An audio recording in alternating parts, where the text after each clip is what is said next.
കോട്ടയം നഗരത്തിൽ ഇന്നലെ 7 പേരെ കടിച്ച തെരുവുനായ്ക്ക് പേവിഷബാധ സ്ഥിരീകരിച്ചു. തിരുവല്ല വെറ്റിനറി ആശുപത്രിയിൽ നടത്തിയ പരിശോധനയിലാണ് നായ്ക്ക് പേവിഷബാധ സ്ഥിരീകരിച്ചത്. അലഞ്ഞു തിരിഞ്ഞു നടന്ന നായ മുൻ നഗരസഭാ ചെയർമാൻ PJ വർഗീസ് ഉൾപ്പെടെ 7 പേരെയാണ് കടിച്ചത്.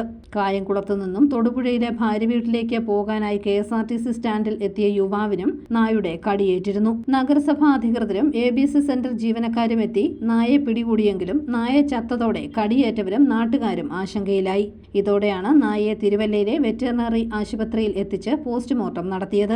ഈ നായ നഗരത്തിലെ മറ്റു നായ്ക്കളെ കടിച്ചിട്ടുണ്ടോ എന്ന സംശയവും ഉയരുന്നുണ്ട്. അങ്ങനെയെങ്കിൽ നഗരത്തിലെ മറ്റു നായ്ക്കൾക്കും പേവിഷബാധ ഉണ്ടാകാനുള്ള സാധ്യത ഏറെയാണ്. കോട്ടയം നഗരസഭയുടെ മുൻ ചെയർമാൻ PJ വർഗീസ്, കാണക്കാരി സ്വദേശിയും റിട്ടയർഡ് ജില്ലാ ഫയർ ഓഫീസറുമായ വർഗീസ്, TB റോഡിലെ VJ ഫുഡ്വെയറിലെ ജീവനക്കാരൻ ഷംനാസ്, പത്തനാട് സ്വദേശി സാജൻ ജേക്കബ്, പനച്ചിക്കാട് സ്വദേശി സിബി തോമസ്, തെള്ളകം സ്വദേശി രാമചന്ദ്രൻ, കായംകുളം സ്വദേശി മിഥുൻ ബാബു എന്നിവരടക്കം 7 പേർക്കാണ് ഇന്നലെ നായയുടെ കടിയേറ്റത്.